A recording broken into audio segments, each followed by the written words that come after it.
adil, saya cuma pelaksana. Komisi Pemberantasan Korupsi menahan 2 tersangka dalam pengembangan kasus dugaan suap pengondisian hasil pemeriksaan BPK di Kabupaten Muara Enim. Salah satunya adalah Titin Rita Lestari, pejabat BPK yang menjabat sebagai ketua tim pemeriksaan di Sumatera Selatan. Penahanan dilakukan setelah KPK melakukan pengembangan dari operasi tangkap tangan yang sebelumnya menjerat sejumlah pihak termasuk unsur pemerintah daerah dan swasta.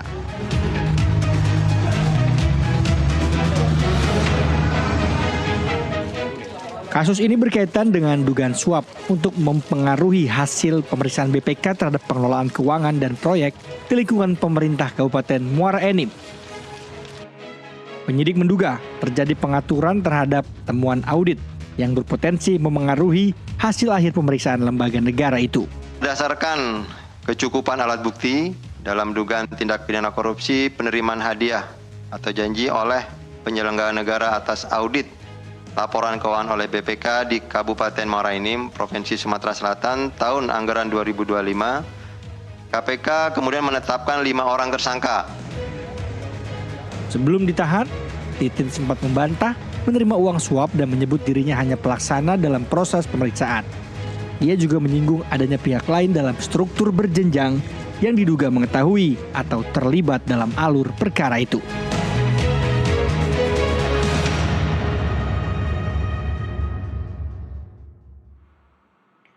Pemirsa, dugaan suap yang menyeret ASN Badan Pemeriksa Keuangan atau BPK dalam kasus pengkondisian hasil audit di Kabupaten Muara Enim, Sumatera Selatan memunculkan pertanyaan besar tentang integritas sistem pengawasan keuangan negara. Bagaimana membaca kasus ini dari perspektif pemberantasan korupsi dan tata kelola lembaga negara? Apakah ini hanya melibatkan oknum? Untuk membahasnya telah bergabung bersama kami Komisioner KPK periode 2015-2019 Laude M. Syarif dan Kepala Divisi Hukum dan Investigasi Indonesia Corruption Watch ICW Wana Alamsyah.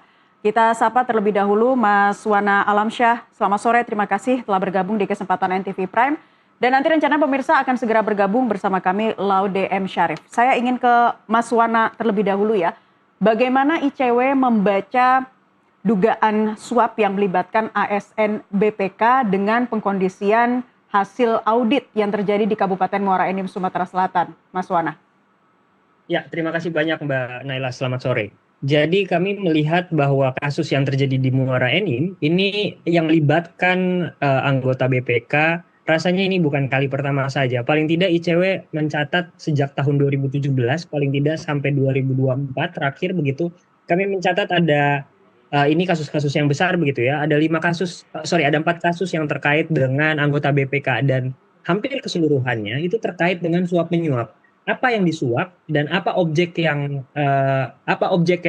dijadikan sebagai bahan untuk disuap adalah terkait dengan opini WTP begitu. Jadi dari sisi pemberantasan korupsi sebenarnya ada salah satu aspek yang juga sebenarnya penting untuk dijaga marwahnya begitu, yaitu adalah terkait dengan proses audit itu sendiri. Nah, dalam konteks yang terbongkar di Kabupaten Muara Enim ini menunjukkan bahwa ada sistem yang gagal untuk memberikan pencegahan terhadap upaya audit tata kelola yang dilakukan oleh pemerintah daerah.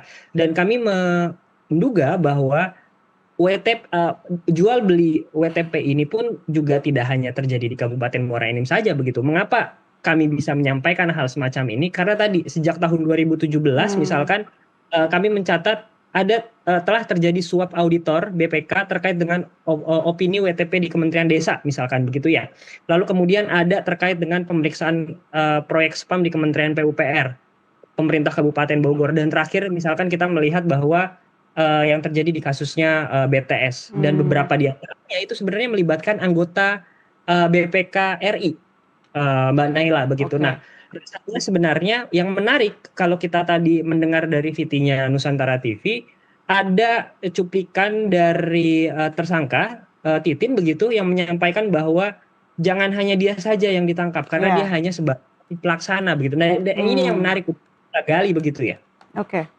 Oke, Mas Wana, jadi hal ini bukan bentuk baru ya, dugaan korupsi yang kemudian menyasar proses audit. Nah, kalau berbicara mengenai hal ini, seberapa rentan sih sistem pemeriksaan keuangan negara terhadap potensi intervensi atau suap? Ya, paling tidak ada beberapa hal yang kami soroti begitu, Mbak. Pertama, titik rawannya di mana? Titik rawannya adalah ketika misalkan anggota BPK atau institusi BPK ini pun juga tidak murni dari kepentingan politik begitu. Mengapa kami bisa bilang semacam itu? Karena misalkan pimpinan-pimpinan BPK itu pun juga dipilih melalui proses seleksi yang dilakukan oleh di DPR begitu ya, yang mana hal ini juga memicu persoalan begitu terkait dengan independensi.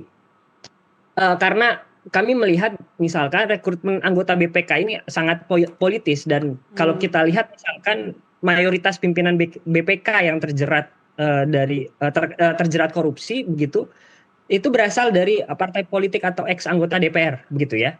Jadi auditor negara yang dipilih oleh pihak yang seharusnya diperiksa ini akan menimbulkan konflik kepentingan. Jadi titik rawannya di dalam konteks pemeriksaan keuangan adalah objek yang diaudit atau subjek yang diaudit, auditinya itu memiliki konflik kepentingan dengan pihak yang mengaudit begitu ya, sehingga konflik kepentingan ini rasanya penting untuk diputus. Itu yang pertama. Lalu kemudian yang kedua sebenarnya yang juga menjadi salah satu problem serius adalah tidak berjalannya mekanisme pengawasan internal di BPK itu sendiri. Kita ketahui bahwa pengawasan ada dua mekanisme, eksternal dan internal. Seharusnya ketika sudah ada potensi terjadinya suap menyuap atau interaksi antar para pihak, harusnya pemeriksa internal ini melakukan upaya pencegahan sehingga tadi tidak ada upaya untuk memberikan suap dan lain sebagainya. Dan ketika ini terjadi, maka kami menduga bahwa mekanisme internal, pemeriksaan internal atau pengawasan internal ini tidak maksimal atau gagal untuk mencegah terjadinya suap tersebut begitu. Oke, jadi itu ya yang bisa dikatakan celah-celah utama. Tapi kalau dari kasus yang kemudian sempat ditangani oleh ICW ini ya, sebelumnya sempat diperiksa oleh ICW juga, apakah terkaitan dengan konflik kepentingan itu atau memang kurangnya dari pengawasan internal, Mas Wana? Ya, kami melihat bahwa kasus-kasus yang terjadi yang diduga melibatkan anggota BPK ini kecenderungannya lebih besar karena ada konflik kepentingan. Sampai saat ini kepentingan itu tidak pernah diadres secara serius oleh pemerintah, khususnya dalam konteks upaya pengawasan tata kelola keuangan negara, begitu Mbak ya. Jadi rasanya bagi kami konflik kepentingan itu menjadi salah satu sumber yang serius. Di samping misalkan tambahan satu lagi, mengapa ini juga menjadi persoalan, WTP ini kan menjadi salah satu instrumen bagi pemerintah daerah untuk mendapatkan insentif fiskal.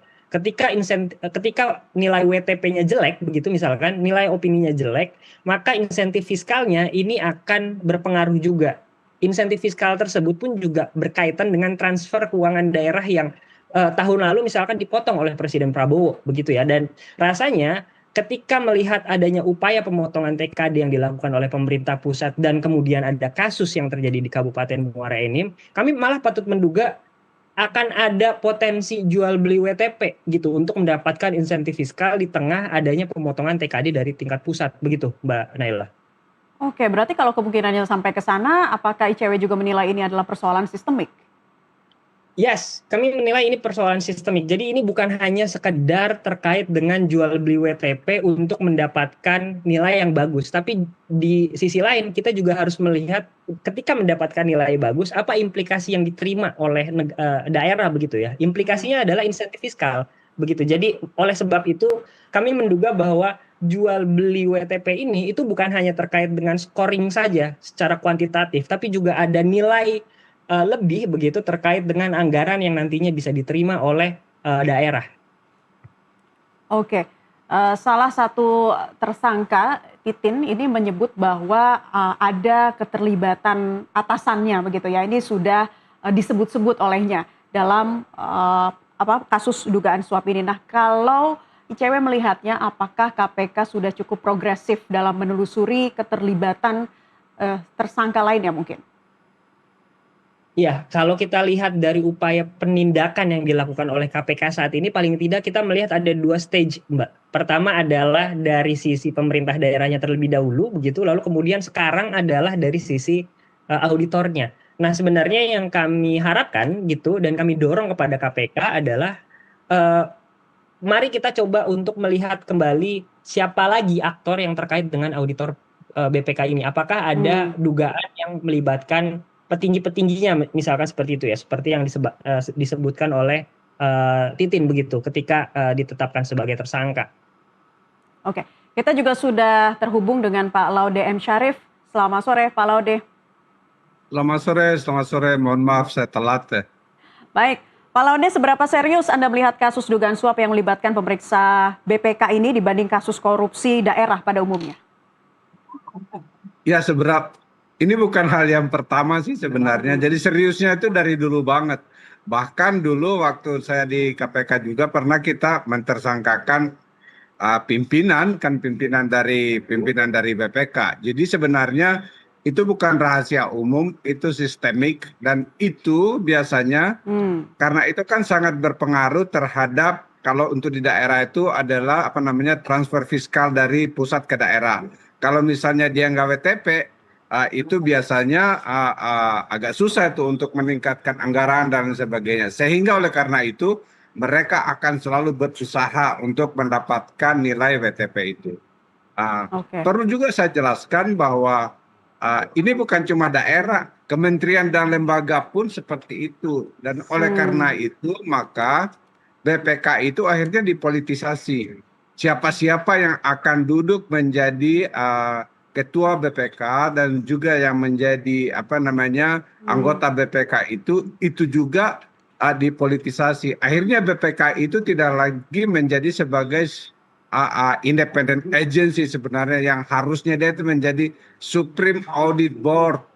Dia bahkan bisa memeriksa siapa saja termasuk eksekutif, legislatif, dan militer sekalipun. Oleh karena itu sebenarnya kita harus melihat dari awalnya root cause-nya. Apa itu penyebab akarnya itu adalah satu, ketidakindependenan BPK sendiri. Yang kedua, politisasi BPK. Yang nomor 3 itu adalah banyaknya orang-orang yang ingin mendapatkan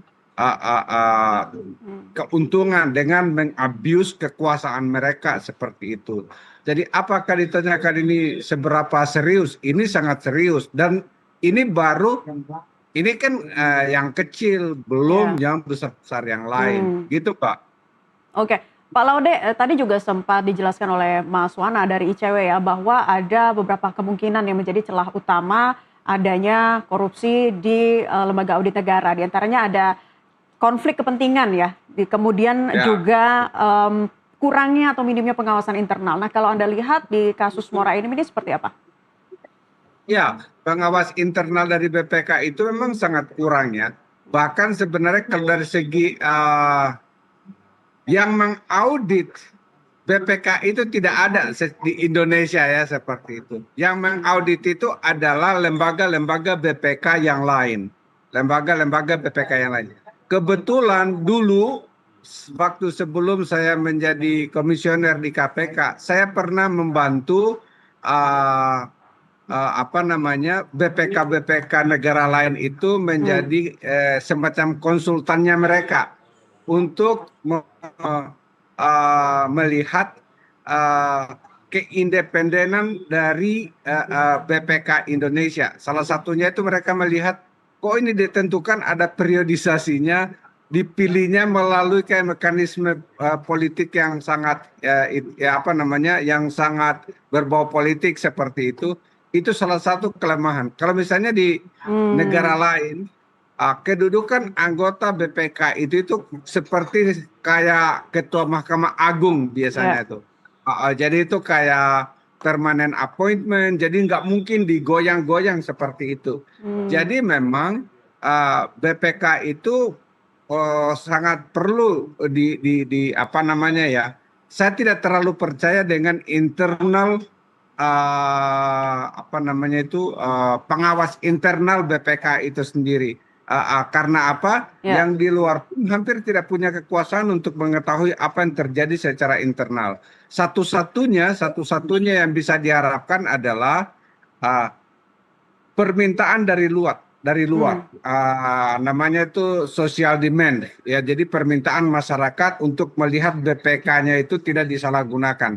Dan itu oleh karena itu maka organisasi-organisasi baik itu organisasi masyarakat, organisasi seperti NGO, seperti Transparansi International Indonesia atau ICW atau lembaga akademik untuk menyuarakan terus itu pentingnya akuntabilitas BPK.